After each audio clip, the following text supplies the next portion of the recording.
আসসালামু আলাইকুম। আশা করি আপনারা সকলেই অনেক অনেক ভালো আছেন। তো আলহামদুলিল্লাহ আল্লাহর রহমতে আমি অনেক ভালো আছি। তো আজকে আবার নতুন একটা কবুতরের ব্লগ ভিডিওতে আপনাদের স্বাগতম। যারা আমার এই চ্যানেলটিকে এখনো সাবস্ক্রাইব করে দেননি দয়া করে সাবস্ক্রাইব করে দেন, পাশে থাকা বেল আইকনটা অন করে দেবেন পরবর্তীতে আমার এই সকল গ্রামের নতুন নতুন কবুতরের ব্লগ ভিডিওগুলো পাওয়ার জন্য। আপনারা আমার এই ভিডিওগুলো মিস করবেন না, অবশ্যই সম্পূর্ণ ভিডিওটি দেখবেন, ভালো লাগবে এবং পরবর্তীতে এরকম নতুন নতুন ভিডিও দেখার জন্য অনুরোধ থাকবে। তো আপনারা কেউ ভিডিওগুলা মিস করবেন না, অবশ্যই আশা করতেছি সম্পূর্ণ ভিডিও দেখবেন, ভালো লাগবে। তো এই যে আমাদের এই পায়রাটা দেখতেছেন না, এই পায়রাটার কিন্তু এবার পায়রা পায়রির যাই হোক দুইটার মিলায় মনে করেন যে একটা ঘুষি মনে করেন যে অনেক ছোট হয়েছিল।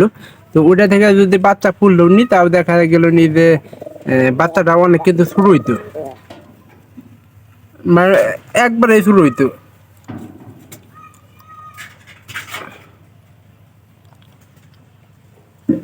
এই জন্যই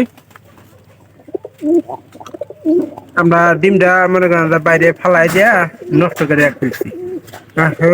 গাড়ি যাবার 7 দিনের মধ্যে আবার নতুন করে বাদ করবো। তো এই বাতের অপেক্ষা আছি।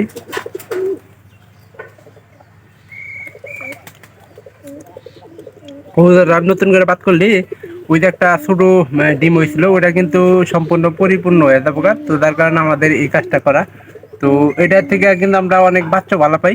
তবে এবার যদি ছোট ঘুষিটা দেখা দিতাম তাহলে কিন্তু বাচ্চা ভালো পাওয়ার সম্ভাবনাটা খুবই কম থাকতো। তো এই বিষয়গুলো আপনারা লক্ষ্য করবেন।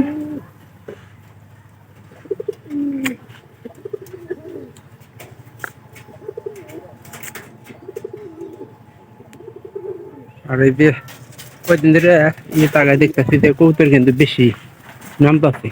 এই জায়গাটা পরিষ্কার করে দিয়েছি আমরা, পরিষ্কার করে দেওয়ার পরে তো এখানে আমরা গোটা সস নাড়িয়ে দিয়েছিলাম। তো সেই সসগুলো কিন্তু খাইতে আসে। এই যে আমাদের কবুতরের বাচ্চা এখানে কিন্তু আছে।